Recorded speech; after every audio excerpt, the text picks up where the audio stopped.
మన ప్రార్థనలో దేవునికి సంతోషంగా ఉండాలి. మన ప్రార్థన చేస్తున్నప్పుడు మన ప్రాంతము, మన దేశము, మన ప్రజలందరూ కూడా క్షేమముగా ఉండాలి. ఆ ప్రార్థన దేవునికి సంతోషం. హల్లెలూయా. మంచిది. మన కొరకు ప్రాణం పెట్టి చనిపోయి ఈరోజు తిరిగి లేచిన దేవుణ్ణి మనం ప్రకటిస్తున్నాం, దేవుని స్తుతిస్తున్నాం. అంతే. దేవుని కూడా మనం ఎక్కువ తక్కువ మనం మాట్లాడకూడదు. సిలువ వేయబడి నీ కొరకు నా కొరకు ప్రాణం పెట్టి చనిపోయి 3 దినములు సమాధిలో ఉంచబడి ఈరోజు తిరిగి లేచిన దేవుణ్ణి మనం ఏం చేయాలి? ఆరాధించాలి, ప్రకటించాలి. హల్లెలూయా. ఎందుకని? పాపులను రక్షించడం కొరకు, నశించిపోయి దాన్ని రక్షించడం కొరకు పరములో కోట్ల కొలది దేవదూతలతో నిత్యము పరిశుద్ధుడు పరిశుద్ధుడిని పొగడబడుతూ తన యొక్క ప్రియ కుమారుని, ముద్దుల కుమారుని, లోకానికి ఏకైక కుమారుని తండ్రి యేసు ప్రభు వారిని లోకానికి పంపించాడు. ఎందుకో తెలుసా? అందరూ యేసుక్రీస్తు స్వరూపంలో మారాలని, నిజ దేవుని తెలుసుకోవాలని, ఆరాధనకి ఎక్కువైన దేవుని తెలుసుకోవాలని ఈ లోకానికి పంపించాడు ప్రియబిడ్డ. హల్లెలూయా. అంతేగాని భేదాలు పెట్టడానికో, విమర్శించడానికో, తగులు పెట్టడానికో, తంత్రాలు చేయడానికో లేదు. యేసు అనగా రక్షకుడు బిడ్డ. అంతే. యేసు అనగా రక్షకుడు. ఆయన రక్షించే దేవుడు. పాపం నుంచి, పాతాళం నుంచి రక్షించడానికి లోకానికి వచ్చాడు. భక్షించే దేవుడు కాదు. ఎందుకని? ఆయనలో జీవం ఉంది, జీవము కలిగిన దేవుడు. ఆయన చనిపోయి 3వ దినం తిరిగి లేచాడు కాబట్టి ఆయన జీవము కలిగిన దేవుడు. కాబట్టి ఆరాధించాలి, ఘనపరచాలి, కీర్తించాలి ప్రియబిడ్డ. హల్లెలూయా. మంచిది. వాక్య భాగంలోకి వెళ్దాం. సామెతలు 17వ అధ్యాయము, సామెతలు 17వ అధ్యాయము 22.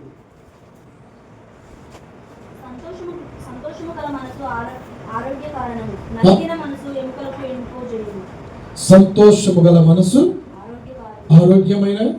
ఆరోగ్యానికి కారణం. నలిగిన మనసు ఎముకలను ఎండిపోజేస్తాయి. ప్రియబిడ్డ, సంతోషంగా ఉండాలి, సంతోషించాలి. సంతోషించడి, ఆనందించడి అని దేవుడు పరిశుద్ధ లేఖనంలో ఫిలిప్పీయులకు రాసిన పత్రిక దేవుడు వాక్యం సెలవిస్తుంది. కాబట్టి మనం ఎలా ఉండాలి? సంతోషంగా ఉండాలి. ఉన్నా లేకున్నా, ఆరోగ్యం ఉన్నా ఆరోగ్యం లేకపోయినా, లేమైనా కలమైనా మనం ఎలా ఉండాలి? బాధలైనా కష్టమైనా ఎలా ఉండాలి? సంతోషంగా ఉండాలి. అంతేగాని బాధల్లో మన కృంగిపోయి అన్ని మన సమస్తములో సమకూడినప్పుడు సంతోషంగా ఉంటే అది దేవుని యొక్క విశ్వాసం యొక్క లక్షణము కాదు ప్రియబిడ్డ. ఎప్పుడు కూడా ఏమంటున్నాడు? సంతోషముగా ఉండమంటున్నాడు. సంతోషంగా ఉంటే, నీ మనసు సంతోషంగా ఉంటే నీకు ఆరోగ్యం వచ్చింది, నీ ఎముకలకు బలం వచ్చింది. డాక్టర్లు చెప్తారు అసలు రోగం ఎక్కడి నుంచి వచ్చిందో తెలుసా? ఎముకల నుంచి వచ్చింది. శరీరాన్ని కాదు ఫస్ట్ వచ్చేది, ఎముకల్లో నుంచి వచ్చింది. కాబట్టి మనం ఫస్ట్ ఎలా ఉండాలి? మనం సంతోషంగా ఉండాలి. దేవుని సంతోషించినప్పుడు మన దేహానికి ఆరోగ్యము, మనసుకు నెమ్మది, ఎముకలు కూడా బలం వచ్చింది ప్రియబిడ్డ. హల్లెలూయా. నువ్వు సంతోషంగా ఉండాలి. హల్లెలూయా. హల్లెలూయా. చదువుదాం. సామెతలు 25-28 త్వరగా 2 ఉపోద్ఘాతాలు చదువుకొని వాక్య భాగం వెళ్దాం. 25-28. ప్రకారము లేక పాడైన పురము ఎంతో తన మనస్సును అంచుకోలేని వాడు అంతే. ప్రాకారము లేకుండా పురం ఎలా ఉంటుంది? ప్రాకారం లేక ఇంటికి ఇల్లు కట్టుకుంటాం, దాని చుట్టూ ప్రాకారం లేకపోతే ఎలా ఉంటుంది? అన్నీ వస్తాయి. అలాగనే ప్రాకారం లేని పురం ఎంతో తన మనసు అణుచుకోలేని వాడు కూడా అంతే. మనసును అణుచుకోవాలి. మంచి మనసుతో దేవుని సేవించాలి. ఎన్ని బాధలు వచ్చినా, కష్టాలు వచ్చినా మనసును అణుచుకోవాలి. దేవుని స్తుతించినప్పుడు నీకు ప్రాకారంగా ఉంటుంది. దేవుని నువ్వు మహిమపరిచినప్పుడు నీకు ప్రాకారంగా ఉంటుంది. అది నీకు క్షేమం ప్రియబిడ్డ. అందుకని ప్రాకారం లేక పాడైన పురం ఎంతో తన మనసును అణుచుకోలేని వాడు కూడా అంతే. మనసును అణిచివేసుకోవాలి. యేసు నామములో దుష్ట మనసు పో. యేసు నామములో బాధల్లో నేను సంతోషించాను నా దేవుడిని మనసును మన దుష్ట మనసుని గద్దించుకోవాలి. అప్పుడు నీ వద్ద నుంచి తొలగిపోతాడు ప్రియబిడ్డ. కాబట్టి నీవు మనసును అణుచుకోవాలి. 1 కొరింథీయులు 2:16. ఏ మనసు కలిగి ఉన్నాను? ఇప్పుడు క్రీస్తు కలిగిన మనసు కలిగి ఉన్నాం. ఒకప్పుడు మన మనసులు ఎలా ఉన్నాయి? కీడు చేసే మనసులు. ఒకప్పుడు మనం పాపం చేసే మనసు. ఒకప్పుడు నీతిని తప్పించే మనసు. ఇప్పుడు మనం యేసుక్రీస్తు నామములో రక్షణ పొందాం కాబట్టి ఇప్పుడు మనం ఏ మనసు కలిగి ఉండాలి? ప్రేమించే మనసు కలిగి ఉండాలి, ఆదరించే మనసు కలిగి ఉండాలి, స్తుతించే మనసు కలిగి ఉండాలి, అనేకుల కొరకు ప్రార్థించే మంచి మనసు కలిగి ఉండాలి ప్రియబిడ్డ. అందుకని క్రీస్తు మనసు ఏందో తెలుసా? ప్రేమించే మనసు ప్రియబిడ్డ, ఆదరించే మనసు. ఆ మనసు మనము కలిగి ఉండాలి. ఒకప్పుడు మనం మోసపోయాం, కీడు చేశాం, అపాయములు తలపెట్టాం దుష్ట మనసు కలిగి. ఇప్పుడు మనకు యేసుక్రీస్తును అంగీకరించాం, యేసుక్రీస్తును రక్షణగా అంగీకరించాం. ఇప్పుడు మనం యేసుక్రీస్తు నామములో బాప్తిసం తీసుకున్నాం. కాబట్టి ఎలాంటి మనసు కలిగి ఉండాలి? క్రీస్తు కలిగిన మనసు కలిగి ఉండాలి. క్రీస్తు అంటే అభిషిక్తుడు, పరిశుద్ధాత్మ మనసు మనకు కలిగి ఉండాలి. అలాంటి మనసు మనకు కలిగి ఉంటే మనకు ఏ కీడు రాదు, ఏ రోగం రాదు, ఏ అపాయం రాదు ప్రియబిడ్డ. మనసును కూడా కాపాడుకోవాలి. దావీదు మందసం తీసుకొని వస్తున్నాడు. ఓబేదోను గృహం నుంచి మందసం తీసుకొస్తున్నప్పుడు దావీదు పరిశుద్ధాత్మ ద్వారా నాట్యం చేస్తున్నాడు. దావీదు ఎలాంటి వాడు? రాజు, మహారాజు. అప్పుడు పంచె కట్టుకొని, గోసు పెట్టుకొని ఎలాగా నాట్యం ఆడుతున్నాడు. పరిశుద్ధాత్మతో నింపబడి నాట్యం ఆడుతున్నప్పుడు సౌలు యొక్క కుమార్తె కిటికీలో చూసి ఏం చేసింది? తన మనసును ఏనపరుచుకుంది. ఏనపరుచుకోవడం అంటే ఈయనేంటి రాజు ఇలాగా, ఈయనకేం పని బాడలేదా అని ఏనపరుచుకుంది. ఆమె బ్రతికున్నంతకాలం కూడా పిల్లలు కొట్టలేదు ప్రియబిడ్డ, మేకాలు.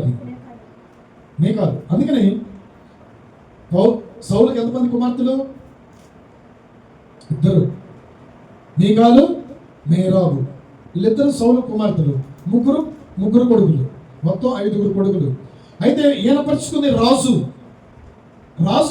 నాట్యం ఎలా చేస్తున్నాడు తెలియదు. పరిశుద్ధాత్మ ద్వారా నింపబడ్డాడు. ఆయన నాట్యం ఆడుతున్నాడు. పరిశుద్ధాత్మ దేవుడు నాట్యం ఆడిస్తుంటే ఈయన పరుచుకొని పైన కిటికీలోంచి ఏం తెలిసింది తెలుసా? ఒక దుర్భాష ఆడిందేమో.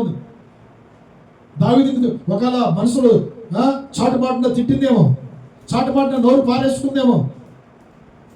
అప్పుడు ఆమెకు ఏమి శాపం వచ్చింది తెలుసా? పరిశుద్ధాత్మ విరోధంగా మాట్లాడకూడదు, పరిశుద్ధాత్మని దూషించకూడదు. పరిశుద్ధాత్మను దూషిస్తే ఈ యుగమందైనను రాబో యుగమందైనా నీకు క్షమాపణ లేదు. నువ్వు దేవుని దాసుకులు అభిషేకించబడ్డారు. వారిని కూడా నువ్వు చాటుమాటున కుట్రలు, కుతంత్రాలు, తంటాలు పెట్టాలని చూస్తున్నావేమో. జాగ్రత్త. మీకాలకి ఏ గది పెట్టిందండి? చనిపోయేందరూ కూడా పిల్లలు లేరు. ఏనపరుచుకుందంతే. మనం ఏం చేయాలి? ఇప్పుడు మనం మంచి మనసుతో దేవుని స్తుతించాలి, ఇతరులను మనం ప్రేమించాలి, ప్రేమించే మంచి మనసు కలిగి ఉండాలి, స్థిరమైన మనసు మనకు కలిగి ఉండాలి, సమ్మతి గల మనసు కలిగి ఉండాలి, ఏక మనసు మనం కలిగి ఉండాలి, స్థిరమైన మనసు. ఇప్పుడు ఒక మనసు, రేపు ఒక మనసు ఉండకూడదు. ఈరోజు ఒక రోజు ప్రేమించడం, ఇంకో రోజు ద్వేషించడం, ఇంకో రోజు మనం ప్రేమించడం, ఇంకో రోజు అపహసించడం. ఈ మనసు సంచల మనసు ఉండకూడదు ప్రియబిడ్డ. సంచల మనసు ఉంటే మనం దేవునికి ఇష్టలుగా ఉండకపోతాము. కాబట్టి సంచల మనసుతో మనం ఎప్పుడు కలిగి ఉండకూడదు. ఎలాంటి మనసు కలిగి ఉండాలండి? స్థిరమైన మనసు, సమ్మతి గల మనసు. సమ్మతి ఏంటంటే సమ్మతించాలి. సమ్మతి అంటే ప్రేమించాలి. సమ్మతి అంటే స్నేహం చేయాలి. సమ్మతి గల మనసు కలిగి ఉండాలి ప్రియబిడ్డ. స్థిరమైన మనసు కలిగి ఉండాలి. ఏక మనసు కలిగిపో. మన మనసులో వాళ్ళ మనసు కలిసిపోవాలి. అది ఏక మనసు ప్రియబిడ్డ. సమ్మతి గల మనసు కలిగి. అంతేగాని చంచల మనసు ఆడుచు మనసు కలిగి ఉండకూడదు. ఆ మనసు చాలా డేంజర్, నీకే డేంజర్. ఏక మనసు కలిగి ఉండాలి ప్రియబిడ్డ. హల్లెలూయా. మంచిది. ఇప్పుడు మనము క్రీస్తు సారూప్యంలో మారాలి. ఎందుకని? ఆయన పాపాన్ని జయించాడు, సైతాన్ని జయించాడు, సమాధిని ఓడించాడు, మృత్యును జయించాడు, 3వ దినం తిరిగి లేచాడు. తండ్రి కుడి పార్శ్వంలో కూర్చొని పరిశుద్ధుడు పరిశుద్ధుడు పరిశుద్ధుడు పరిశుద్ధుడు పరిశుద్ధుడు నిత్యము కోట్ల కొద్ది దేవదూతలతో పొగడబడుచున్న దేవుని ఆయన్ని మనం ఆరాధించాలి, ఆయన్ని మనం పూజించాలి. హల్లెలూయా, హల్లెలూయా, హల్లెలూయా, హల్లెలూయా. మంచి మనసుతో దేవుని మాటలు కూడా మనం వినాలి. మనసు, హృదయము. మనసు ఉంటే ఏముంటుంది? మార్గంలో నడుచుకుంటాం. మనసు పాడైపోతే దేహం మొత్తం కూడా పాడైపోతుంది. అందుకని నీ మనసు సంచలత్వం కలిగి ఉండొద్దు అంటున్నాడు దేవుడు. మంచి మనసుతో దేవుని స్తుతించాలి. ప్రార్థించేటప్పుడు కూడా మన మనసు ఎలా ఉండాలి? నిమగ్నమై ఉండాలి. ప్రార్థించేటప్పుడు ఎటో వెళ్ళిపోయింది మనసు అని లోకానుసారకూడదు, అటో వెళ్ళిపోకూడదు మనసు. నీ మనసు దేవుని నిమగ్నమై ఉండాలి. ఎవరైనా సరే నీ మనసు ఎలా ఉండాలి? దేవుని వైపు చూడాలి. అంతేగాని ప్రార్థించినప్పుడు, మోకరించినప్పుడు నీ మనసు ఎటో వెళ్ళిపోతే నీ ప్రార్థన ఎటో వెళ్ళిపోద్ది. నీ ప్రార్థన దేవుని సన్నిధికి చేరాలి. దేవుని సన్నిధికి చేరాలంటే మధ్యాకాశం, క్రిందాకాశం, పైన ఆకాశం, మధ్యలో ఏమున్నాయి తెలుసా? మధ్యలో ఏంది? ఆటంకపరిచే శత్రువులు ఉన్నారు తెలుసా? ఈ ప్రార్థన బలంగా దేవుని సన్నిధి చేరాలంటే నీ మనసు దేవునికి ఆనుకొని ఉండాలి. నువ్వు పరిశుద్ధమైన హృదయం కలిగి ఉండాలి. మంచి మనసుతో దేవుని నీవు స్తుతించినప్పుడు నీ ప్రార్థన పరలోకమందు దేవుని సన్నిధి జరిగింది. ఈ ప్రార్థన అగ్నిగా మారి ఆ యొక్క మధ్యాకాశంలో ఉన్న శత్రువులు కూడా జయించుకొని ప్రియబిడ్డ, నా ప్రార్థన ఎందుకు ఆలకించట్లేదు, నాకెందుకు మేలు జరగట్లేదు, నాకెందుకు జయమ రావట్లేదు అని నీవు అనుకునిచున్నావో, ఎవరైనా సరే నువ్వు మంచి మనసుతో దేవుని ఆరాధించాలి ప్రియబిడ్డ. హల్లెలూయా, హల్లెలూయా. చదువుకుందాం. 1 కొరింథీయులు 2 కొరింథీయులు 11:3. ఎవరు భయపడుతున్నారు? నువ్వు భయపడుతున్నావా? నీవు భయపడుతున్నావా? క్రీస్తునందు భయపడుతున్నావా? తలపైకెత్తండి. భయపడుతున్నారా? భయపడాలి. దేవునికి భయపడాలి. దేవుని మాటకు భయపడాలి ప్రియబిడ్డ.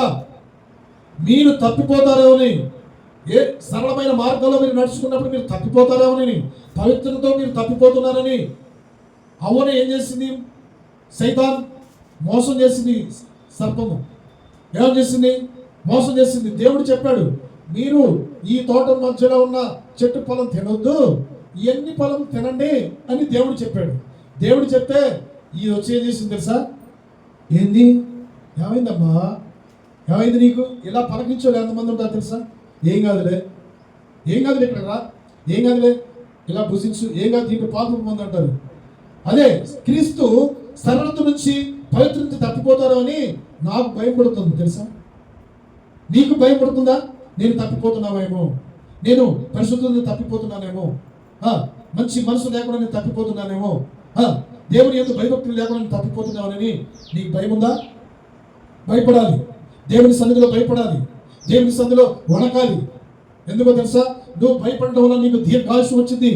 నీకు శుభజనంతో సంవత్సరాలు అధికముగా నీకు దేవుడు చేస్తాడు. నువ్వు భయం లేని భక్తి చేయకూడదు. అందుకని కుయుక్తి చేత ఏం చేసింది? అవ్వని మోసం చేసింది, పాపములు నింపేసింది. వీళ్ళిద్దరు అవాదం ఎక్కడున్నారండి? ఎక్కడుండి భయపడుతున్నారు? తోట చెట్ల మధ్యలో, తోట చెట్ల వెనక దాక్కొని భయపడుతున్నారు ప్రియబిడ్డ.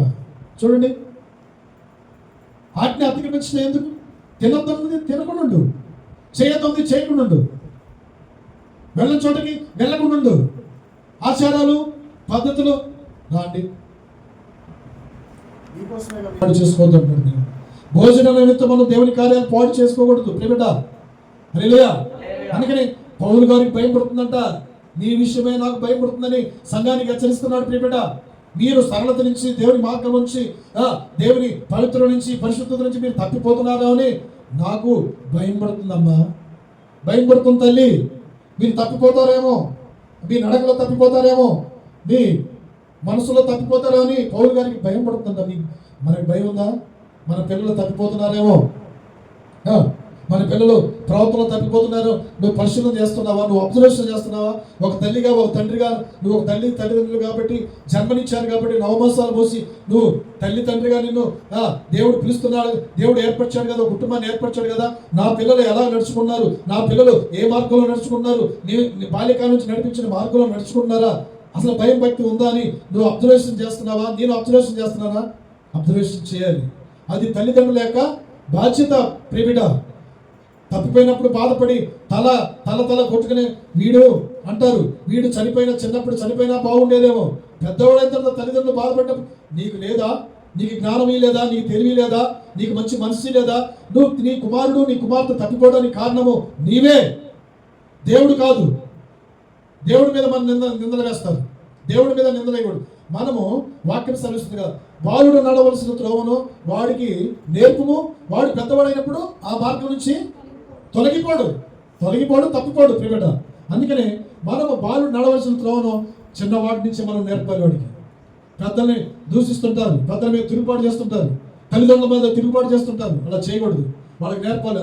అయ్యా, నేను 9 మాసాలు పెంచి చూశానయ్యా, నేను నొప్పులతో, నేను బాధతో నేను కన్నానయ్యా, నా మీద నువ్వు తిరుగుబాటు చేస్తావా? తండ్రి మీదే తిరుగుబాటు చేస్తావా? తల్లిని తండ్రి నువ్వు దూరంగా ఉంటావా? నీకు ప్రేమ లేదరా?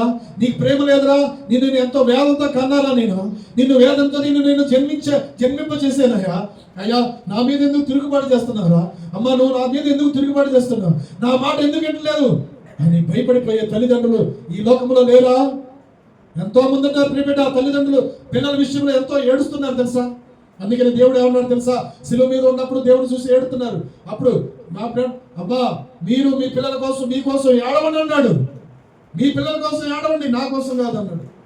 ప్రియబిడ్డ, తప్పిపోతారని, మనసులో తప్పిపోతారని, ప్రవర్తనలో తప్పిపోతారని, క్రీస్తు సరళత మార్గం నుంచి తప్పిపోతారని నాకు భయం పడుతుంది అని పౌలు గారు సంఘానికి హెచ్చరిస్తున్నారు. ఈ హెచ్చరికను వినాలి. మంచి మనసుతో దేవుని స్తుతించి ఆయన మంచి మార్గంలో నడవాలి. అవు మోసపోయినట్టు మోసపోకూడదు. నీ మనసులను చెరపబడే మాటలను వినకూడదు. నీ మనసులను పాడు చేసే ప్రవర్తనను ప్రవర్తించకూడదు. నీ మనసు పాడైపోయే ఆలోచనలను వినకూడదు. ప్రియబిడ్డ, నీ మనసు ఎలా ఉండాలి? ఏక మనసుగా ఉండాలి, స్థిరమైన మనసుగా ఉండాలి. ఎన్ని తుఫాన్లు వచ్చినా, గాలి వచ్చినా, ఎన్ని సమస్యలు వచ్చినా, ఎన్ని రోగాలు వచ్చినా ఏక మనస్సు కలిగి ఉండు. అప్పుడు నువ్వు, నీ కుటుంబం ఆశ్రయించబడది, నీ పిల్లలు దీవించబడతారు, నీకు మంచి ఆరోగ్యం వచ్చింది ప్రియబిడ్డ. హల్లెలూయా. అవును, మోసం చేసినట్టు ఈ లోకంలో నువ్వు మోసపోవడానికి నీకు జ్ఞానం ఇచ్చాడు, తెలివినిచ్చాడు, మంచి స్థితినిచ్చాడు. నీకు మోసపోయే పని లేదు. కుయుక్తి చేత మోసం చేస్తారు. ఈ లోకంలో కూడా కుయుక్తి చేత మోసం చేసేవాళ్ళు చాలా మంది ఉంటారు. కుయుక్తి అంటే ఏంటి? మనల్ని ఆకర్షించుకుంటారు తెలుసా? మనల్ని ఆకర్షించుకొని కుయుక్తి చేత మన మనసును చేరుపుతారు తెలుసా? అలాంటి వారిని మనం కనిపెట్టి ఉండమన్నాడు దేవుడు. హల్లెలూయా, హల్లెలూయా. క్రీస్తు మార్గంలో నుంచి తొలగిపోకుండా మంచి మనసుతో మోసపోయినట్టు నువ్వు మోసపోకూడదు. మంచి మనసుతో నువ్వు తెలుసుకొని దేవుని మార్గంలో నడుచుకోవాలి. హల్లెలూయా, హల్లెలూయా. రెండవది, యోనా 3వ అధ్యాయము 8, 9, 10 వచనాలు చదవాలి. యోనా, నినేవే పట్టణము రాజు అష్షూరు ఏం చేశాడో తెలుసా? ప్రకటించాడు. నినేవే పట్టణాన్ని అష్షూరు రాజు పరిపాలిస్తున్నాడు. నినేవే పట్టణము శపించబడిన పట్టణము, దేవునికి విరోధంగా నడుచుకునే పట్టణము, దుర్మార్గతనంగా నడుచుకున్నాడు. దేవునికి ఆరాధించట్లేదు. దుర్మార్గతనం అంటే ఏంటో తెలుసా? జీవము లేని వాటిని దేవుడుగా చేసుకునే దాని దుర్మార్గతనం అన్నాడు. చూడండి, నినేవే పట్టణం ప్రజలు దుర్మార్గులు, దేవుని మాట వినలేదు. సేవకులు ఏం చెప్పారు? ఈ పట్టణము 40 దినాల్లో నాశనం అయిపోతుంది. జీవము గల దేవుని తెలుసుకో, ఆ యొక్క దుర్మార్గతనం విడిచిపెట్టు, ఆ దుష్టత్వం మానుకో, ఆ దుష్ట మనసును నువ్వు తొలగించుకో అని యోనా ద్వారా ప్రకటించడానికి యోనా పంపించాడు దేవుడు. పంపించినప్పుడు 3 దినాలంత ప్రయాణము, 1,20,000 మంది ఆ పట్టణంలో ప్రజలు నివసిస్తున్నారు ప్రియబిడ్డ. అప్పుడు ప్రకటించాడు, ప్రయాసపడి భారం మోస్తున్న సమస్య జనులారా నా ఎదుగు రండి, భూదిగంత నివాసులారా నా వైపు చూసి రక్షణ పొందనని ప్రకటించారు. ప్రకటించడంలోనే రాజుకు తెలిసింది, రాజుకు భయం పుట్టేసింది. రాజు సింహాసనం దిగి అందరికీ ప్రకటించాడు, రాజ్యంలో ప్రకటించాడు. ఎవరిని ప్రకటించాడో తెలుసా? మీరు ఆహారం తినకూడదు, పశువులకు మేత వేయకూడదు, జంతువులు కానీ గొర్రెలు కానీ ఏది కూడా మేయకూడదు. మనము ఉపవాసం ఉండి ప్రార్థన చేయాలి. ఒకవేళ మనం ఉపవాసం ఉండి ప్రార్థన చేసినప్పుడు మన దుర్మార్గతను దేవుడు క్షమిస్తాడేమో, మన పాపాలను దాని రక్తం ద్వారా కానీ శుద్ధీకరిస్తాడేమో, మనకి ఏ శిక్ష రాకుండా ఆ ప్రళయం నుంచి మనం తప్పిస్తాడేమో అని రాజు దిగి వచ్చాడు, సింహాసనం దిగి వచ్చాడు తెలుసా? రాజు తెలుసుకుంటే దెబ్బలు కదువా? రాజు, మీరు ఉపవాసం ఉండండి, జంతువులకి కానీ పశువులు కానీ గొర్రెలు కానీ మేకలు కానీ మీరు ఏమి వేయద్దు, గడ్డి తినొద్దు, వాటిని కూడా ఉపవాసం ఇచ్చాడు. అప్పుడు అంటున్నాడు, ఏమంటున్నాడు? ఒకవేళ దేవుడు తన మనస్సు త్రిప్పుకొని పశ్చాత్తాపుడై మనము లాయము కాకుండా తన కోపాగ్ని చల్లార్చుకుంటాడేమో అని ప్రజలందరికీ ప్రకటించాడు. ప్రజలందరికీ ప్రకటించిన తర్వాత వారు గోనెపట్ట ధరించుకొని ఉపవాసం ఉండి 3 దినాలు బోడలో కూర్చొని ప్రార్థన చేశారు. 3 దినాలు కూడా. ఎందుకని ఆ యొక్క కీడు తప్పించబడాలి, ఆ యొక్క శ్రమలు తప్పించబడాలని 3 దినాలు ఉపవాసం ఉండి ప్రార్థన చేశారు ప్రియబిడ్డ. అప్పుడు ప్రార్థన చేసినప్పుడు ఉపవాస ప్రార్థన ఎంత బలమైన ప్రార్థన తెలుసా? ఉపవసించుట అనగా ఉపేక్షించుట, దేవునితో మాట్లాడుట, కీడు నుంచి తప్పించబడుట అని అర్థం ప్రియబిడ్డ. అందుకని ఉపవాసం ఎందుకు ఉండాలి? ఉపవాసం ఉండి ప్రార్థన చేయండి. ఉపవాసం ఉండాలి అని ప్రార్థన ఎందుకు చెప్తున్నారు? ఉపవాసం ఉండాలి. ఉపవాసం నీకు కీడు తప్పించబడతావు, అపాయం తప్పించబడతావు, బలహీనతను తప్పించబడతావు. నీ ఉపవాసం ఉండి నువ్వు ప్రార్థన చేస్తున్నావా? ఉపవాసం మంచి మనసుతో దేవుని నీ శరీరాన్ని నల్లగొట్టుకొని నువ్వు ప్రార్థన చేస్తున్నావా? ఈరోజు నిన్ను దేవుడు అడుగుతున్నారు ప్రియబిడ్డ, నీ శరీరాన్ని నల్లగొట్టుకోవాలి, నోటికి తాళం పెట్టుకోవాలి. 3 దినాలు ఉపవాసం ఉన్నారు, ఏమి తినకుండా పశువులతో సహా.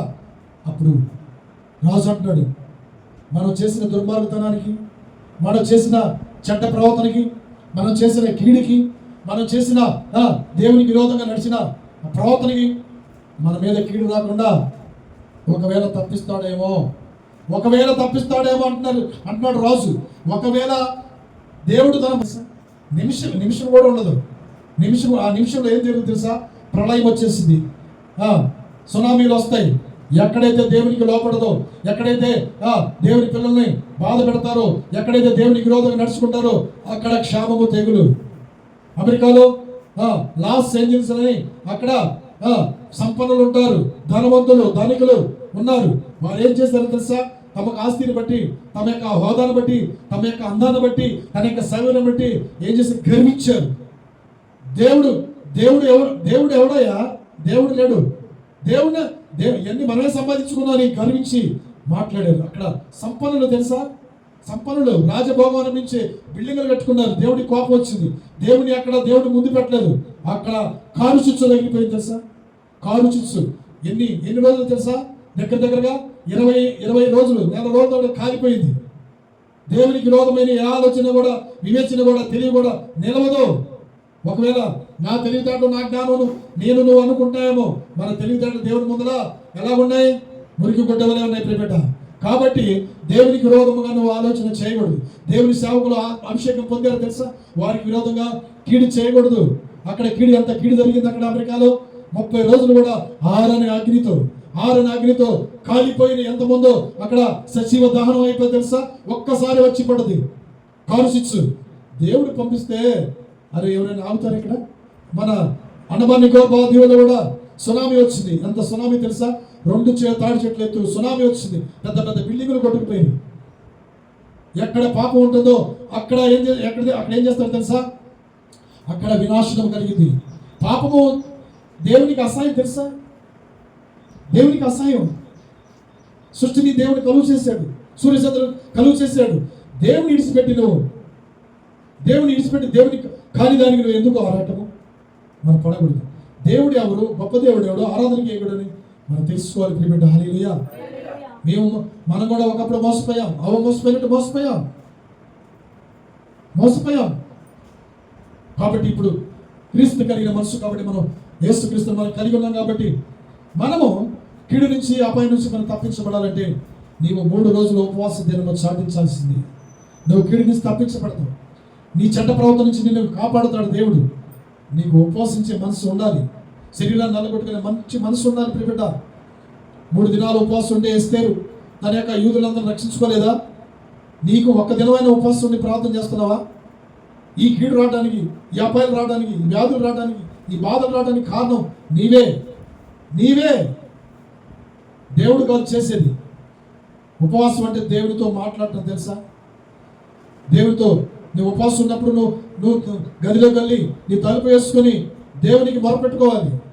నా పిల్లలు అయ్యా, నా కుటుంబం అయ్యా, నేనయ్యా, అయ్యా ఈ సమస్య అయ్యా, ఈ బాధ అయ్యా, ఇదయ్యా అని దేవుడికి పరుచు. నీ దేవుడు నీ ప్రార్థన ఆలకిస్తాడు. అంతేగాని ఉపవాసం ఉండి తలుపులన్నీ తెలిసి అటు చూసుకుంటా ఇటు చూసుకుంటా ప్రార్థన చేయొద్దు. అది ప్రార్థన కాదు, దేవుని సన్నిధి చేరదు. నువ్వు ఉపవాసం ఉన్నప్పుడు నీకు భయం ఎందుకు? నువ్వు ఒంటరిగా ఉన్న తలుపులు వేసుకో, దేవునికి కనపడాలను. నీకు భయం ఎందుకు? నువ్వు ఒంటరిగా అంటే భయం, చీకట్లో భయం, ఆకాశం నుంచి ఉరితే భయం. నీకు భయం ఎందుకు? దేవుని నువ్వు ఆరాధిస్తున్నప్పుడు, నిజమైన దేవుని నువ్వు ఆరాధిస్తున్నప్పుడు నువ్వు భయపడాల్సిన పని లేదు ప్రియబిడ్డ. హల్లెలూయా. దేవుడు చెప్పింది చేశాడు తెలుసా? ఏమన్నాడు తెలుసు? చదువుదాం. 10వ వచనం చదువుమా. చదువు. నీకు వ్యాధి అయినా బాధ అయినా వచ్చినా అది దేవుడు నీకు తప్పిస్తానని దేవుడు వాక్యము సెలవిస్తుంది. ప్రియబిడ్డ, నీకు కీడు చేస్తాను, నీకు కీడు చేయను, నీకు రోగాన్ని నేను కలుగు చేయను, నీకు బాధలు కలుగు చేయను. నీవు నా వైపు తిరగాలి, నీవు మంచి మనసుతో నన్ను ఆరాధించాలి, నువ్వు మంచి మనసుతో నన్ను ప్రాధాయపడాలి. 3 దినాలు ఉపవాసం నా వైపు తిరగాలి మంచి మనసుతో. అప్పుడు ఏమన్నాడు రాజు? అన్నాడు, ఒకవేళ దేవుడు పశ్చాత్తాపం కలిగి కీడు చేయక మానుకుంటాడు అన్నాడు కదా. ఇక్కడ దేవుడు కూడా అన్నాడు, నేను పశ్చాత్తాపడ్డాను. నీ విషయం అనేది దేనికి పశ్చాత్తాపడ్డాడు తెలుసా? 3 దినాలు ఉపవాసం ప్రార్థన చేస్తున్నారు కదా నేల మీద పడి, వాటితో కూడా నోరు లేని ఏమున్నాయండి, జంతువులు పశువులు ఉన్నాయి కదా, అవి కూడా ఉపవాసం చేస్తుంటే దేవుడికి కనికరం వచ్చింది తెలుసా? దేవునికి దయ వచ్చింది ప్రేమట, దయ వచ్చి అప్పుడు పశ్చాత్తాపడి నా బిడ్డలు చూడు ఉపవాసం ఉండి శరీరాన్ని నలుగుచ్చుకుని నా వైపు తిరిగారు, భయపడ్డారు. అందుకనే ఎవరి మీద దేవుని కనుదృష్టి ఉంటుంది తెలుసా? ఆయనకు భయపడే వారి మీదే ఆయన కనుదృష్టి ఉంటుంది. ఆయన భయపడే వారి మీద ఆయన కనుదృష్టి ఉంటుంది ప్రియబిడ్డ. ఆయన కనుదృష్టి ఉంచాడు. నేనే పట్టణం రాజు ప్రజలందరూ 1,20,000 మంది అందరూ గోని పట్టుకొని ప్రార్థన చేసినప్పుడు కీడు చేస్తానన్నది కీడు చేయగా పశ్చాత్తాపుడే వారి విషయమే మానుకున్నాడన్న. చూడండి, నీవు కూడా దేవుని వైపు తిరిగినప్పుడు, నీ శరీరాన్ని నలగొట్టుకున్నప్పుడు దేవుడు పశ్చాత్తాపుడై నీ పట్ల మేలు చేస్తాడు. నీ పట్ల మేలు చేసి నిన్ను మంచి ఆరోగ్యం ఇచ్చి నేను స్థిరపరుస్తాడు. హల్లెలూయా, హల్లెలూయా, హల్లెలూయా. మనసున్న మంచి దేవా, దేవుని ఎలాగా ఉపవాసించి దేవుని ప్రార్థించి నువ్వు ఆయన వైపు తిరిగినప్పుడు నీకు కలిగిన బాధలన్నీ కూడా దేవుడు తప్పించబడును గాక, నీ బలహీనతలన్నీ దేవుడు తొలగించును గాక. హల్లెలూయా. 3ది అపోస్తలుల కార్యాలయం 8వ అధ్యాయము 21, 22, 23, 24 చదువుతారు. చేస్తున్నాడు ఆయన ప్రార్థిస్తున్నప్పుడు స్వస్థతని, ఆయన ప్రార్థిస్తున్నప్పుడు పరిశుద్ధాత్మ పొందుకుంటే ఈ గారడివాడు ఏం చేస్తున్నాడు తెలుసా? మాయ చేస్తున్నాడు. అవును, ఎలా మాయ చేస్తాడు? అలాగనే ఆ యొక్క పట్టణాన్ని, సమరయలో ఉన్న పట్టణంలో ఉన్న ప్రజలు ఏం చేస్తున్నారు తెలుసా? మాయాలు చేస్తున్నారు, మాయ మాటలు చెప్పి. ఏదో ఒక పైనుంచి వచ్చిన దేవుడుగా భావిస్తున్నారు ప్రియబిడ్డ. ఎవరినండి? గారడీలో చేసేవాడిని. గారడీలో చేసేవాడు ఏం చేస్తాడన్నా? గారడీ చేసేవాడు ఏం చేస్తాడు? అన్నీ నేర్చుకుని ఉంటాడు కదా, గారడీ చేస్తాడు. ఆ గారడీ చేసినప్పుడు ఏంది? ధనం కోసం చేస్తుంటాడు గారడీ, అంతే. అప్పుడు మీరు దేవుని చేత అభిషేకించబడి శరీరాన్ని నల్లగొట్టుకొని అన్ని సమస్యలను విడిచిపెట్టి లోకంలో ఉన్న పెంటగా ఎంచుకొని దినదినము యేసుక్రీస్తుకు బ్రతుకుతూ చనిపోతూ దేవుని సువార్తను ప్రకటిస్తూ వీరికి ఇచ్చిన వరము గొప్పది కదా. ఇది చూసి ఈ యొక్క గారడీలు చేసేవాడు నేను కూడా వాళ్ళ గారడీలు చేయాలి అనుకుంటున్నాడు. తెలియదు కదా దుష్టత. అందుకని నీవు ఘోర దుష్టత్వంలో ఉన్నావు, నీవు దుర్నీతి బంధకాలు, నువ్వు దుర్నీతిలో ఉన్నావు, ఘోర బంధకాల్లో ఉన్నావు, నువ్వు చెడిపోయిన వాడివి, నీ మనసు చెడిపోయింది, నీ హృదయం చెడిపోయింది, నీవు దుర్నీతి బంధకాల్లో ఉన్నావు, నువ్వు దుర్నీతిలో ఉన్నావు, నువ్వు నీతి న్యాయంలో నువ్వు నడుచుకోవట్లేదు, నీవు నీతి తప్పి నడుచుకున్నావు, నీతి తప్పి నగరంలో ఏర్పరచుకున్నావు, నాకు కనపడుతున్నదని పేతురు గారు అంటాడు. నీకు వీటిలో పాల్పొంపు లేదు. ఏంటిలో పాల్పొంపులు? పరిశుద్ధాత్మ వరము నాకు ఇవ్వమంటాడు. పరిశుద్ధాత్మ వరము డబ్బులు కొంటే వచ్చేదా? పరిశుద్ధాత్మ వరం అంటే నీవు దేవునితో సహవాసం చేస్తూ ఉపవాసుని శరీరాన్ని నల్లగొట్టుకున్న మంచి మనస్సుతో దేవుని ఆరాధించి సేవించినప్పుడు నీకు పరిశుద్ధాత్మ వరము నీపైకి తథ్యము. హల్లెలూయా. నీకు పరిశుద్ధాత్మ దేవుడు అనుగ్రహిస్తాడు. ఎప్పుడో తెలుసా? నీవు దేవునికి ఇష్టంగా ఉండాలి, పరిశుద్ధమైన జీవితం కలిగి ఉండాలి, దేవుని యొక్క భయభక్తులు కలిగి ఉండాలి. శరీరాన్ని నల్లగొట్టుకున్నప్పుడు నీకు పరిశుద్ధాత్మ నీకు అనుగ్రహిస్తాడు. నీకేది కావాలి అని అడగమన్నాడు. పరిశుద్ధాత్మను నీకు కావాలని నీకు ఇస్తానన్నాడు, ధారాళంగా నీకు ఇస్తానన్నాడు. ఈయనల్లా ఎప్పుడు పరిశుద్ధమైన జీవితం కలిగి ఉండాలి తెలుసా? మంచి మనసుతో నేను దేవుని ఆరాధించాలి. చదువు. అందుకు ఈ సీమోను అంటున్నాడు ఏమన్నా తెలుసా? ఈ చెప్పిన వాటిలో ఏదియో నా మీదకి రావద్దయ్యా, మీరే నా కొరకు ప్రభువుని ఏడుకోమని చెప్పాను. చూడండి ఏమంటున్నాడు, మళ్ళా ఏమంటున్నాడు? నువ్వు ఘోర దుష్టత్వంలో ఉన్నావు, దుర్నీతిలో ఉన్నావు, నీకు ఈ పాలు పొమ్మలు పొందు, దేవుని కోపం నీ మీద వచ్చింది, నీవు దేవుని ఉగ్రతకి నువ్వు గురవుతావు. దేవునికి విరోధంగా మాట్లాడద్దు, పరిశుద్ధాత్మకు విరోధంగా నువ్వు మాట్లాడద్దు, పరిశుద్ధాత్మ విరోధంగా నువ్వు నడుచుకోవద్దు. జాగ్రత్త సిమను, నువ్వు కారడి వాడివి, నువ్వు ఈ లోకంలో నేర్చుకున్నాడు, నువ్వు లోకం వైపు చూస్తున్నావు, మనుషుల వైపు చూస్తున్నావు, కానీ దేవుని వైపు, దేవుని బిడ్డల వైపు, దేవుని పరిశుద్ధుల వైపు నువ్వు చూడలేదు. జాగ్రత్త. గారడీలు విద్య మానే, లోకానుసారమైన ప్రవర్తన మానే, శరీరానుసారమైన ప్రవర్తన మానే. నీ ఘోర దుష్టత్వములను బంధకులు ఉన్నావు, నువ్వు ఘోర దుష్టత్వంలో బంధకులు. నువ్వు ఎలాగ పొందుకోగలుగుతావు ఈ వరాన్ని, నువ్వు ఎలాగ స్వస్థత పడగలుగుతావు, నువ్వు ఎలాగ ఆశ్రయించబడతావు, నువ్వు ఎలాగ దీవించబడతావు. నీ మనసు, నీ హృదయం ఘోర దుష్టత్వంలో ఉంది, అనేక బంధకాల్లో ఉంది, చెడు ప్రవర్తన నీలో ఉంది. నువ్వు వాటిని మానుకోకుండా నాకు పరిశుద్ధాత్మ వరం కావాలి, నేను ఆశ్రయించబడాలి, నేను దీవించబడాలి, నేను స్వస్థతపడాలంటే ఫస్ట్ నీ హృదయము దేవునికి ఇష్టంగా ఉండాలి, నీ మనసు మారాలి, నువ్వు మార్పు చెందాలి. మార్పు చెందినప్పుడు నీకు వీటిలో నీకు పాదపములు పొందుతావు. సీమోను గారడివాడా, దేవుని కోపము రాతలకే.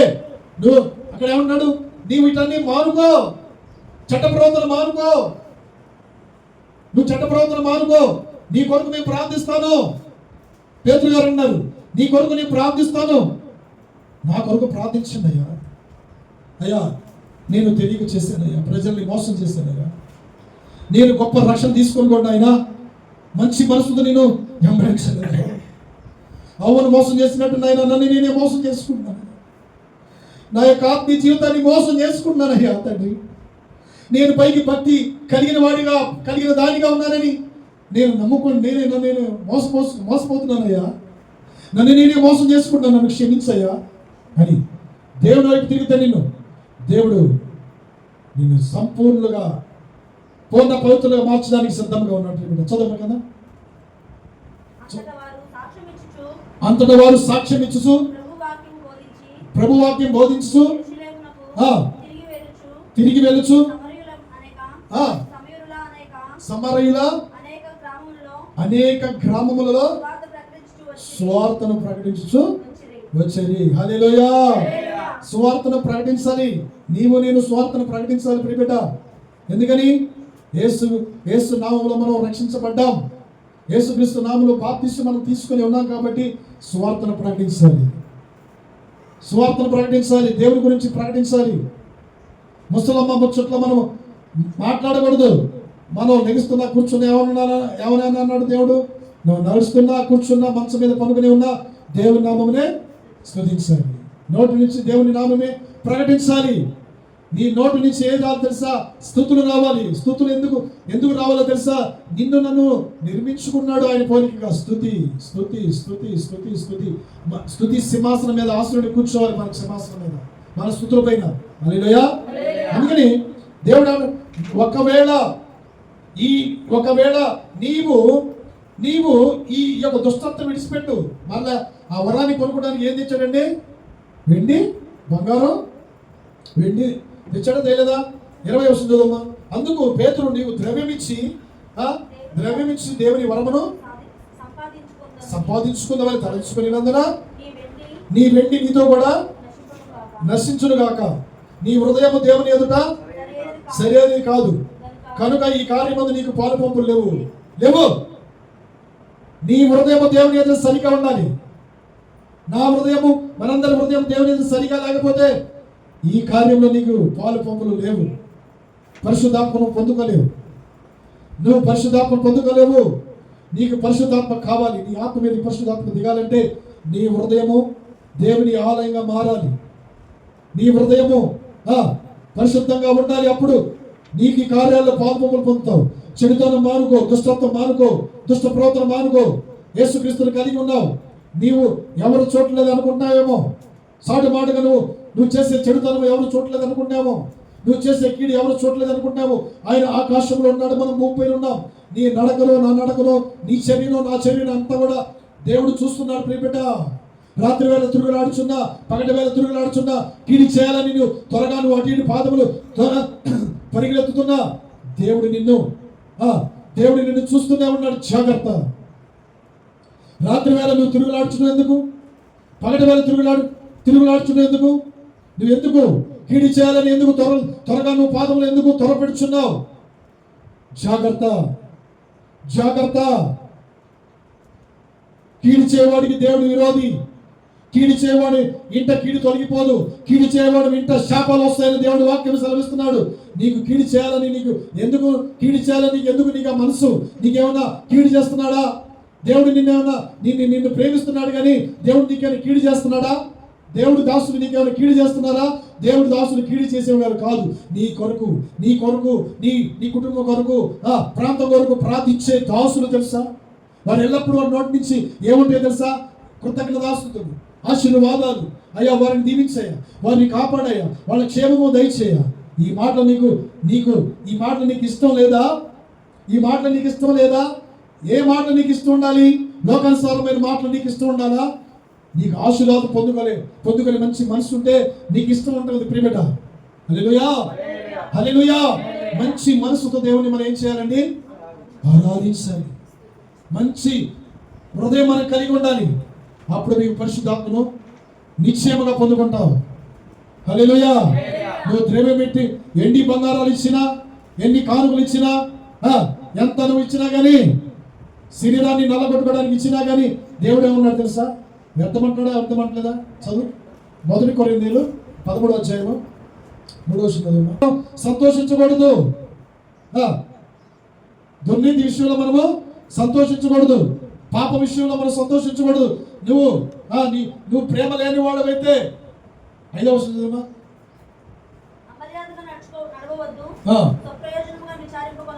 ప్రేమ లేని వాడు వ్యర్థంగా ఉంటాడు కదా. 3 చదువు. ప్రేమ లేని వాడినైతే నేను ప్రయోజనం. 2వ వచనం నేను వ్యర్థుడను. హల్లెలూయా. ప్రేమ ఎంత శాశ్వతమైనదో తెలుసా? ప్రేమ కలిగి ఉండాలి. క్రీస్తు కలిగిన మనసు అదే ప్రేమ. ప్రేమ ప్రేమ ప్రేమ. ఆయన ఎంతగానో ప్రేమించాడో తెలుసా? నిన్ను ఎంతగానో ప్రేమించాడో తెలుసా? మరణంగా ప్రేమించాడు. నువ్వు ప్రేమ కలిగి ఉండాలి. కొండలను పెగలించగలని విశ్వాసం ఉండగాని ప్రేమ లేకపోతే వ్యర్థురాలువి అని దేవుడు వాక్యం సెలవిస్తుంది. మరలా ప్రేమ డంబంగా ప్రవర్తించదు, అమర్యాదగా ప్రవర్తించదు, స్వప్రయోజనం కోరుకోదు. ప్రేమ స్వప్రయోజనం కోరుకుంటుందా? డంబంగా మాట్లాడిద్దా? స్వప్రయోజనం కోరుకుంటుందా? దయ చూపించింది, సహించింది, మచ్చలు పడింది. అసలు నువ్వు బాగుంటే మచ్చలు పడాల్సిన పని ఏంటి? మచ్చలు పడవచ్చా? దేవుని ప్రేమ ఉన్నోళ్ళు మచ్చలు పడతారా? దేవుని ప్రేమ ఉన్నోళ్ళు ఇంకా ప్రేమిస్తారు. నువ్వు ఎదుటివాడు ఉంటే ఎదుటివాడు మంచిగా ఉంటే నువ్వు మచ్చలు పడతావా? ఎదుటివాడు మంచిగా ఉంటే నువ్వు వారవలేవా? నీకు ఎలా మేలు జరిగింది? నీకు ఎలాగ స్వస్థత వచ్చింది? నీ కుటుంబం ఎలాగ ఆశ్రయించబడింది? నువ్వు ఎలాగ దీవించబడతావు? ఈరోజు దేవుడు నాతో మాట్లాడుతున్నట్టు బిడ్డ. హల్లెలూయా.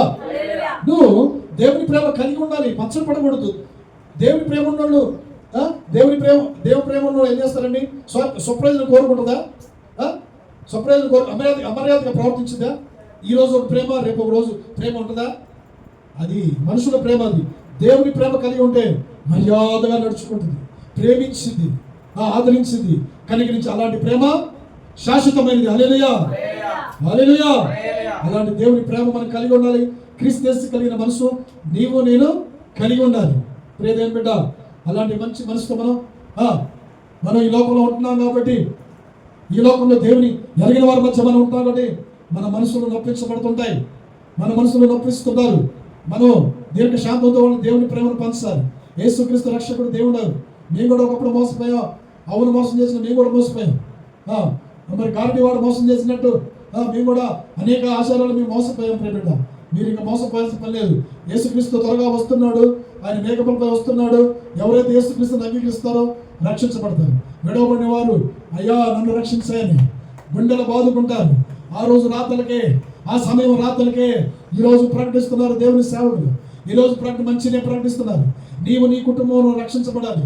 నీవు నీ భార్య నీ భర్తను రక్షించబడాలంటే ఇదే అనుకూల సమయము, ఇదే రక్షణ దినము. లోతు కూడా అనేక సార్లు ప్రకటించాడు కానీ అక్కడ సొదొమ గొమొర్రా పట్ల వారి యొక్క దుర్మార్గతనం చూసి, వారి యొక్క ప్రవర్తన చూసి వారి మాట వినలేదు. లోతు మాట వినకుండా లోతు యొక్క మనసు నొప్పించుకున్నాడండి. దినదినము మనసు నొప్పి బాధతో దేవునికి మొరపెట్టుకున్నాడంట. చదువుదాం చివరిగా 2 పేతురు 2:8. నీతి గల తన మనసు దినదినము నొప్పించుకునే ఎందుకని వాడి చెడుతనం చూసి, వాళ్ళ యొక్క అతిక్రమ క్రియలను చూసి, వారి యొక్క ప్రవర్తన చూసి, సొదొమ గొమొర్రా పట్ల బహు దుష్టులు, దుర్మార్గులు, దేవుని సేవకుల మాటకి విననొల్లని వారు, దేవునిగా తెలుసుకుని వారు, సొదొమ గొమొర్రా పట్టణ విషయములే ఆ ప్రజల విషయంలో నీతిమంతుడు తన మనసును రోజు నొప్పించుకున్నాడు దేవుని ఎదుట ప్రార్థన. అయ్యా వీరిని క్షమించాయా, అయ్యా వీరు తెలియక చేస్తున్నారు, అయ్యా వీరు రక్షించాయా, వీరు కూడా నాయన మామూలు రక్షించబడాలి, నిత్యరాజ్యానికి వారసులు అవ్వాలయ్యా తండ్రి, అయ్యా రక్షించాయి, ప్రార్థన రక్షించి, దేశాన్ని రక్షించి అయ్యా తండ్రి నాయన అని ప్రతిరోజు కూడా ప్రార్థన చేస్తూ ఉంటాం. ప్రతిరోజు కూడా అందరూ రక్షించబడాలి, ఎవరు ఎడవబడకూడదు. ఎందుకని యేసుక్రీస్తు అందుకే ఈ లోకానికి వచ్చింది, విడవబడకూడదు, వాళ్ళు కూడా అందరూ దేవుని రాజ్యంలో ఉండాలనే ఆయన కోరిక. హల్లెలూయా. ఈ నీతిమంతుడికి మనసు రోజు నొప్పించారు, అయినా కానీ వినలేదు.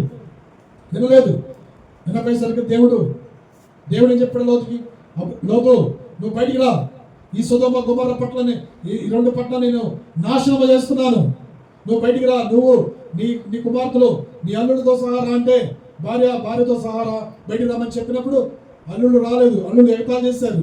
ఎందుకని మీరు మారు మనసు పొందలేదు, వారితో సాహసం చేస్తున్నారు. మామ అత్త తల్లిదండ్రులు దేవుని నమ్ముకొని ఉంటే కుమారులు వేరే కుమార్తెలు నడుచుకున్నారు. చూడండి ఎంత భయంకరం. నీవును నీ ఇంటి వారిని ఏం చేయాలి, యెహోవాను సేవించాలి, అప్పుడు దేవునికి సంతోషం. నీవును నీ ఇంటి వారిని ప్రార్థన చేయాలి ప్రతినిత్యం, అప్పుడు నీవు నీ ఇంటి వారిని ఆశ్రయించబడతారు, దీవించబడతారు. హల్లెలూయా, హల్లెలూయా. లోతు మనసున్న దినదినము నొప్పించుకుంటున్న వాళ్ళ ప్రవర్తన విషయంలో, వాళ్ళ ఆలోచన విషయంలో తప్పించడం, వాళ్ళ ఆచార విషయంలో లోతు మనసు నీతిమంతుడైన ఆ లోతు మనసు నొప్పించాడు తెలుసా. దేవుడికి మొరపెట్టుకున్నాడు, ఆ మొర దేవుడు ఆలకించినప్పుడు ఏం చేయాలి, ఆలకించి నేను ఈ సొదొమ గొమొర్రా పట్టణాన్ని నేను కొన్ని రోజులు నేను తగలబెడుతున్నాను, నువ్వు బయటికి రా అన్నప్పుడు వారు బయటకు వచ్చేసారు. బయటికి వచ్చి రాములని అగ్ని గంధకాలతో ఉరుములతో ధ్వనులతో, ప్రచండమైన ధ్వనులతో, అగ్ని గంధకాలతో ఆ పట్టణము మహాపట్టణము తగలబడింది. ఇప్పుడు కూడా పంటలు పండవు అక్కడ, ఇప్పుడు కూడా పంటలు లేవు అక్కడ, అప్పుడు నిత్యమై ఉంది అది.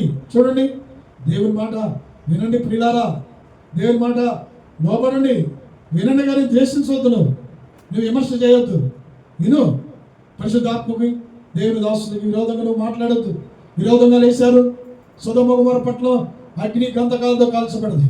భార్య అయితే ఏం చేసింది, వారితో ఎక్కువ స్నేహం చేసిందేమో, వారితో ఎక్కువ స్నేహం చేసి అబ్బో అక్కడి నుంచి నేను వస్తున్నానని ఆ పాపాన్ని ఆ చెడుతాన్ని విడిచిపెట్టగా వెనక చూసినప్పుడు పనికిరాని ఉప్పు స్తంభం అయిపోయింది. ఇప్పుడు కూడా ఉందంట లోతు భార్య. చూడండి ఎంత ఘోరం అది. నీవు నీ పిల్లలు, నీవు నీ కుటుంబం దేవుని సన్నిధిలో నిత్యం ప్రార్థించాలి, నీవు నువ్వు భర్త నిత్యం ప్రార్థించాలని దేవుడు మాట్లాడుతున్నాడు. ఈ శ్రమలు, ఈ బంధకాలు, ఈ బలహీనతలు ఇవన్నీ రావడానికి కారణం నీవే. దేవుడు చేసి కాదు, దేవుడు పెట్టి కాదు బిడ్డ, నీ మనసు మారాలి. నువ్వు దేని విషయంలో మోసపోకూడదు. మోసపోవద్దు. సీమోను గాలిని వాడు చేస్తున్నప్పుడు మనుషులు సమరయ పట్ల వాళ్ళు వెళ్ళి చూసినట్టు నేను కూడా లోకం వైపు మనుషుల వైపు చూడొద్దు, నువ్వు దేవుని వైపు చూడు. ఇచ్చిన రక్షణ కాపాడుకుంటూ నీవు నీ కుటుంబం ఎల్లప్పుడూ దేవుని సంతోషిస్తూ ఆనందంగా నడుచుకో, దేవుని ప్రేమ కలిగి నడుచుకో. నువ్వు దేవుని ప్రేమ కలిగి ఉన్నప్పుడు నువ్వు దేవుని ప్రేమ కలిగి ఉంటే నీకు ఏం ఇస్తాడో తెలుసా, సుఖజీవనంతో సంవత్సరములు అధికపరుస్తానన్నాడు దేవుడు. నీకు అభయిస్తున్నాడు. హల్లెలూయా. నీ ఎముకల్లో ఉన్న బలహీనత కూడా తొలగిస్తాడు దేవుడు. హల్లెలూయా, హల్లెలూయా, హల్లెలూయా, హల్లెలూయా. అందుకని చివరి వాక్యం చదువుకున్నా, నొచ్చుకున్నాడు కదా లోతు నచ్చుకొని దేవునికి మొరపెట్టుకున్నాడు కదా. మొరపెట్టుకున్న తర్వాత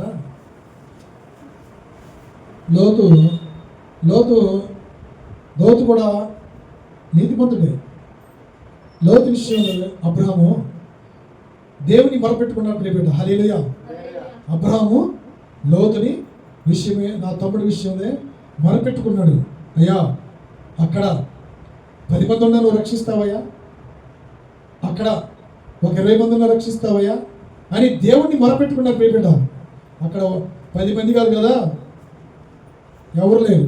అందుకని ఆ సొదొమ గొమొర్రా పట్టణం నాశనం అయిపోవడానికి కారణం ఏం తెలుసా? దేవుని మాట వినకపోవటమే, దేవుని ఏర్పరచున్న వారి మీద కుట్ర కుతంత్రాలు చేయడమే, దేవుని చేత పిలవబడిన వారి మీద పన్నాగాలు పని ఏం చేయాలా అని అటు ఇటు దుష్ట ఆలోచనలు ఆలోచించటమే. లోతు మీద అలాగే ఆలోచన చేశారు. సొదొమ గొమొర్రా పట్టణం అంతా కూడా నాశనం అయిపోయింది. ఎంత పెద్ద పట్టణం అది. కాబట్టి మంచి మనసుతో దేవుని మనం ఆరాధిద్దాం. చివరగా ప్రకటన 3:3 నీవు మారు మనసు పొందాలి, కలిగి ఉండి దేవునికి ఆనుకోలేని మనసు కలిగి ఉండి నీవు నాకు అది కావాలి ఇది కావాలంటే దేవుడు ఇచ్చే దేవుడు కాదు, క్షమించే దేవుడే. క్షమిస్తాడు ఆయన వైపు తిరిగినప్పుడు. హృదయంలో ఉన్నంతా అవన్నీ చెడ్డతనం మానుకొని దేవుని వైపు మంచి మనసుతో సేవించినప్పుడు నీవు నేను కూడా దేవుని ఎదుర్కొంటాం. ఆయన ఎట్లా వస్తున్నాడు తెలుసా? దొంగ వలె వస్తున్నాడు. దొంగ వస్తున్నప్పుడు ఎవరైనా సరే మనం ఏమంటాం? మనం కాపలా కాస్తాం ఖాయమా? ఇప్పుడు దొంగలు వస్తున్నారని అనుకుంటాం. గొర్రెల దొడ్లో ఉంచుతాం. మరి వెళ్ళి గొర్రెల కాపు గాయడా? కాస్తాడా గాయడా? దొంగలు వస్తున్నారని అన్నప్పుడు మనం జాగ్రత్తగా ఉంటావునా? అలాగనే దొంగ వలె వస్తున్నాడు దేవుడు. నువ్వు దొంగ వలె వస్తున్నప్పుడు ఎలా ఉండాలి తెలుసా?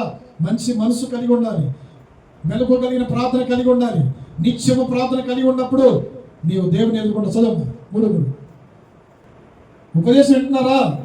హల్లెలూయా. ఈ ఉపదేశాన్ని మీరు ఎలాగ విన్నారు? ఎలాగ ఉపదేశాన్ని విని గైకొనుచున్నారు? స్పష్టం కాదు. దాని ఉపదేశాన్ని గైకొనుచు మారు మనసు పొందు. అవును, నీవు ఉపదేశం విని మారు మనసు పొందు. మారు మనసు పొంది నూతన సృష్టిగా మారు. నూతన సృష్టిగా మారు. నీవు జాగరూకుడై నీవు జాగరూకుడై ఉన్నని ఎడల నేను దొంగ వలె వస్తాను. ఏ గడియ నీ మీదకి వచ్చునో నీకు తెలియదు. కాబట్టి అయితే తమ వస్త్రములను అయితే ఏ గడిలో నేను వస్తానో నీకు తెలియదు. నేను దొంగ వలె వస్తున్నాను కాబట్టి నువ్వు జాగరూకుడే ఉండమంటాడు. జాగరుడు అంటే జాగ్రత్తగా నువ్వు మెలుగు కలిగి ప్రార్థించు. శిష్యులు 2 సార్లు వచ్చారు యేసు ప్రభు వారు, 3వ సారి వస్తున్నారు. చూసినప్పుడు వారు నిద్రమత్తులుగా ఉన్నారు. ఇక అలసట తీర్చుకోండి, మనుష్య కుమారుడు పాపిష్టి చేతులకి అప్పచెప్పు సమయం వచ్చిందని చెప్పి 3వ సారి ప్రార్థన చేయడం వెళ్ళారు. చూడండి, ఒక్క నిమిషం కూడా మీరు మెలుగుతూ ఉండరా? శిష్యుని గద్దించాడు. మీరు మెలుగుతూ ఉండి ప్రార్థన చేయరా? నీవు మెలుగుతూ ప్రార్థన చేయరా అని అంటున్నాడు. నువ్వు అజాగరూకుడే ఉండాలి. మనసు మార్చుకోవాలి, మార్పు చెందాలి, ప్రవర్తన చెందాలి. నేను దొంగ వలె వస్తాను కాబట్టి నువ్వు జాగరూకురాలువై మంచి మనసుతో నువ్వు నన్ను ఆరాధించాలి. సిద్ధపాటు మనసు కలిగి ఉండాలి. అప్పుడు నువ్వు ఎత్తపడతావు. హల్లెలూయా, హల్లెలూయా. నేనుండే స్థలంలో నువ్వు కూడా ఉండలాగనా నేను స్థలము సిద్ధపరిచి నేను త్వరగా వస్తున్నాను. నువ్వు మంచి మనసు కలిగి ఉండు, మంచి ప్రవర్తన కలిగి ఉండు. లోకంలో దేని విషయంలో మోసపోవద్దు. నా వైపు చూడు, మంచి ప్రవర్తన కలిగి ఉండు, ప్రేమ కలిగి ఉండని ఈ ఉదయకాలం నీతో నాతో మాట్లాడుతున్న దేవుడు. ఆయన మాటలు పవిత్రమైనవి. మట్టి బస్సులో 7 మార్లు కరిగించి ఊదినంత పవిత్రమైన మాటలు మనం అందరి హృదయంలో ఫలించి అభివృద్ధి పరచబడును గాక. హల్లెలూయా, హల్లెలూయా. అందుకే మారు మనసు పొందాలి. నువ్వు మారు మనసు పొందకుండా నా మీద నిందలేస్తావా? నా మీద నిందలేస్తే ఎట్లా? నువ్వు మారు మనసు లేకుండా నువ్వు జాగరూకుడు లేకుండా ఉంటే నీ బాధలను బట్టి, నీ కష్టాలను బట్టి, నీ వ్యాధులను బట్టి నా మీద నిందలు వేస్తావా? నువ్వు మారు మనసు పొందు.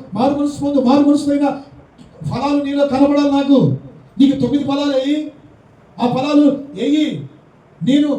నాకు ఆకలి అవుతుంది, తినడానికి నీలో ఫలాలు నాకు కనపడతలేదు, నేను ఆకలిగా ఉన్నాను, నీలో ఆ 9 ఫలాలు వేయి. దేవుడి ఈరోజు నేను అడుగుతున్నట్టు ప్రకటన చూడగా ప్రకటన 16:11 చూడవారు కాదు. చూడండి, తమ పనులను బట్టి, తమ వేదనలను బట్టి, తమ వ్యాధులను బట్టి పరలోకమందున్న దేవుని దూషించారంట. ఏం దేవుడు, ఏం దేవుడు, ఏం దేవుడు, మాకైనా ఈ బాధలు, మాకైనా ఈ కష్టాలు. నిన్ను ఏమంటున్నాడు? నిన్ను క్రీస్తు కలిగిన మనసు నువ్వు కలిగి ఉండు, క్రీస్తు కలిగిన ప్రేమ నువ్వు కలిగి ఉండు. నా ఉపదేశాన్ని విను, నా ఉపదేశం ఏమి విన్నావో, ఏమి ఎలా నడుచుకున్నావో దాన్ని బట్టి నువ్వు నడుచుకో. నువ్వు అజాగరూకురాలుగా ఉండొద్దు, అజాగరూకుడిగా ఉండకూడదు, జాగ్రత్తగా ఉండాలి. నేను దొంగ వల్ల వస్తున్నానని నేను ఉపదేశించాను కదా, నువ్వు చట్టమని విడిచిపెట్టాలా అని నేను ఉపదేశిస్తున్నా కదా, నీ మనసు మారాలని నేను ఉపదేశిస్తున్నా కదా, క్రీస్తు కలిగిన మనసు నాకు కలిగిన మనసు నువ్వు కలిగి ఉండాలని నేను ఉపదేశిస్తున్నా కదా. నీవు దానిలో అజాగ్రత్తగా నడుచుకున్నావు కాబట్టి నేను నిన్ను పండ్లతోనూ చదువు 16-11 ఎందుకు వస్తున్నాయో తెలుసా? మనము దేవునిలో బలపడటానికి ఈ బాధలు ఎందుకు వచ్చినాయి, ఈ కష్టాలు ఎందుకు వచ్చినాయి, దేవుడు మాకే పెట్టాలా, మాకే రావాలని అని మనం దేవుని దూషించకూడదు. నీవు సరవాలి, నేను సరవటానికి సమాధానపరిచే పెట్లుగా నువ్వు మారడానికి తెలుసా? నీలో తిరుగుబడి స్వభావము మారడానికి నిన్ను వేధిస్తున్నాడా ఒకవేళ దేవుడు ప్రేమిడ పరిశుద్ధాత్మ ద్వారా మాట్లాడుతున్నాడు. హల్లెలూయా. నువ్వు మార్పు చెందాలి, మనసు మారాలి, నీ ప్రవర్తన మారాలి, నీ ఆలోచన మారాలి, నీ యొక్క నడువులో మారాలి. మారినప్పుడు నువ్వు ఎలాగుంటావు తెలుసా? పసిపిల్ల దేహం వల్ల నీ దేహం మారిపోతుంది. అంతేగాని నాకు ఈ వేదనలు ఎందుకు వచ్చినాయి, నా కుటుంబానికి ఎందుకు వచ్చినాయి, దేవుడు వాళ్ళే మంచిగా ఉంటున్నారు కదా, దేవుడు తెలియని వాళ్ళు మంచిగా ఉంటారా? అసలు ఆ మాట రాకూడదు తెలుసా? నీకు శ్రమ లేదు ఎందుకు వస్తుంది? నిన్ను సువర్ణంగా మార్చడానికి. హల్లెలూయా, హల్లెలూయా. నిన్ను సువర్ణంగా మార్చి ఆయన రాజ్యంలో నిన్ను కూర్చోబెట్టడానికి. పుండ్లను బట్టి, వేదనలను బట్టి దేవుని మనం ఈ బాధలు వచ్చి నేను కష్టాలు, ఈ పుండ్లు బాధ శరీరానికేగా, ఏమైంది వస్తే అదే తగ్గిపోతుంది, అదే పోతాయి. వేదనలను బట్టి దేవుని దూషించబడితే ఎప్పుడు అయ్యా నన్ను స్వస్థపరచు, నన్ను బాగుచి, నా కుటుంబాన్ని సరిచి, అయ్యా ఈ వేదన తొలగించి, బాధ తొలగించి, ఈ రోగం తొలగించి, ఈ యొక్క శ్రమ తొలగించి అని దేవుని ఏం చేయాలి? మనం మంచి మనసుతో మనం దేవునికి ప్రార్థన చేయాలి. హల్లెలూయా. దేవుని దూషించకూడదు, దేవుని మీద నిందలు మోపే వారికి మనం ఉండకూడదు. హల్లెలూయా, హల్లెలూయా. నీకు మారు మనసు పొందాలి, నువ్వు మారు మనసు పొందు అని దేవుడు వాక్యం సెలవిస్తున్నాడు. మారు మనసుకు తగిన ఫలాలు నీలో కనపడాలి. చివరిగా చదువు మరి గలతీయులకు రాసిన పత్రిక 5వ అధ్యాయము 22. ఉండాలి, మంచితనం కలిగి ఉండాలి, ప్రేమ కలిగి ఉండాలి, కనికరం కలిగి ఉండాలి. ఈ 9 కూడా మనలో ఎప్పుడు కూడా దేవునికి కనపడాలి. ప్రేమగా 9 కూడా మనలో కనపడాలి. ఎందుకని? ఆయనలో మనమే సంతోషించాలి. సంతోషం గల మనసు ఆరోగ్యదాయకము, విరిగిన మనసు ఫస్ట్ చెప్పే కదా ఎముకలకు కుళ్ళు. ఎప్పుడు కూడా మనం సంతోషంగా దేవుని స్తుతించాలి, సంతోషంగా దేవుని ఉపదేశం వినాలి, సంతోషంగా దేవుని ఘనపరచాలి. హల్లెలూయా. అప్పుడు మనము ఆయనలో అభివృద్ధి పొందుదాం, ఫలిస్తాం. ఆయన యొక్క ఆకలి మనం తీరుస్తాం. కదా మనలో ఆత్మ ఫలాలు కలబడినప్పుడు. హల్లెలూయా, హల్లెలూయా, హల్లెలూయా, హల్లెలూయా. దేవుడి పరిశుద్ధమైన లేఖన మాటలని మీ అందరి ఇంటిలో ఫలించి అభివృద్ధి పరచబడిన గాక. మిమ్మల్ని అందరూ దేవుడు దీవించి ఆశీర్వదించను గాక. ఆమేన్.